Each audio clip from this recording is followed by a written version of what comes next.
Hello, ഇന്ന് ഞാനിവിടെ ഒരു ഫ്രൂട്ട് സാലഡാണ് ഉണ്ടാക്കാൻ പോണ. എല്ലാവർക്കും നല്ല ഇഷ്ടമാണ് ഫ്രൂട്ട് സാലഡ് എന്നറിയാം. ഇത് ഒരു കവർ പാലാണ്. ഇതിൻ്റെ 2.5 കപ്പേ ഇതുള്ളൂ. 1/2 കപ്പ് ഞാനിവിടെ മാറ്റി വെച്ചിട്ടുണ്ട്. പിന്നെ ആപ്പിളുണ്ട്, മാങ്ങയുണ്ട്, പഴം, പൂവമ്പഴമാണിത്. ഞാലിപ്പൂവനായാലും കുഴപ്പമില്ല. മുന്തിരിയുണ്ട്, മാതളമുണ്ട്, 3/4 കപ്പ് പഞ്ചസാരയുണ്ട്, വാനില എസൻസ് ഉണ്ട്, 3 ടേബിൾ സ്പൂൺ കസ്റ്റർഡ് പൗഡർ ഉണ്ട്. പാലിവിടെ ഞാനൊന്ന് നന്നായിട്ട് ചൂടാകാൻ വേണ്ടി ഞാൻ വെച്ചിട്ടുണ്ട്. ഈ കസ്റ്റേർഡ് പൗഡറിലേക്ക് നമുക്ക് ഈ പാലൊന്ന് മിക്സ് ചെയ്തിട്ട് ഒന്ന് കലക്കിയെടുക്കാം. പാല് നല്ലോണം തിളച്ച് വരുന്നുണ്ട് കേട്ടോ. നമുക്ക് ഇതിൻ്റെ അകത്തേക്ക് ഈ പഞ്ചസാര ചേർക്കാം. 3/4 കപ്പ് പഞ്ചസാര ചേർക്കാം. ഞാൻ ഈ കസ്റ്റേർഡ് പൗഡർ മിക്സ് ചെയ്ത് വെച്ചിട്ടുണ്ട്. അത് ഈ പാലിൻ്റെ കൂടെ നമുക്ക് ചേർക്കാം. എന്നിട്ട് കൈ മാറ്റാതെ ഇളക്കണം കേട്ടോ. കൈ മാറ്റിയാൽ ഇത് കട്ട കിട്ടും, അല്ലെങ്കിൽ അടിക്ക് പിടിച്ചിട്ടുണ്ടെങ്കിൽ നമ്മുടെ ആ ടേസ്റ്റ് നമുക്ക് കിട്ടൂല.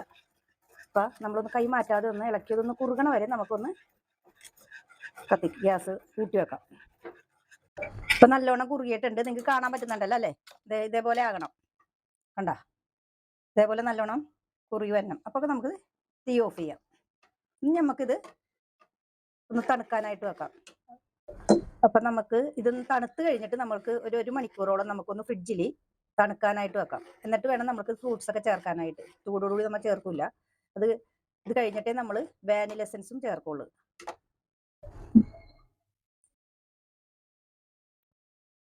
നമുക്ക് ഇതിൻ്റെ അകത്തേക്ക് ഇടാം. നിങ്ങൾ ചെയ്യുമ്പോൾ ഞാനിതിപ്പോൾ നിങ്ങളെ കാണിക്കാൻ വേണ്ടി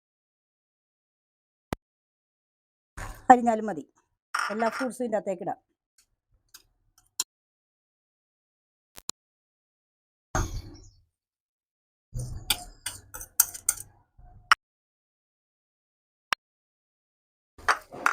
വാനില എസൻസ് ചേർക്കേണ്ട ആവശ്യമില്ല ശരിക്കും. ഈ കസ്റ്റേർഡ് പൗഡറിന്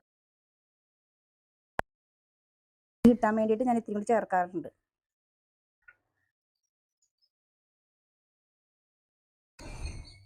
അപ്പം ഞാനിവിടെ ഈ എല്ലാ ഫ്രൂട്ട്സും ഇതിൻ്റെ അകത്തേക്ക് ഇട്ടിട്ട് ഞാൻ വാനില എസൻസ് ഇതിനകത്ത് ചേർക്കേണ്ട ആവശ്യമില്ല ശരിക്കും പറഞ്ഞാൽ. അപ്പം ഇതാണ് കസ്റ്റേർഡ് പൗഡർ വാനില എന്ന് എഴുതിയിട്ടുണ്ട്. എന്നാലും ഞാൻ ഇതിനകത്ത് ചേർക്കാറുണ്ട്. ഇത് മേടിച്ചാൽ ഇതിന് ചേർക്കേണ്ട ആവശ്യമൊന്നുമില്ല.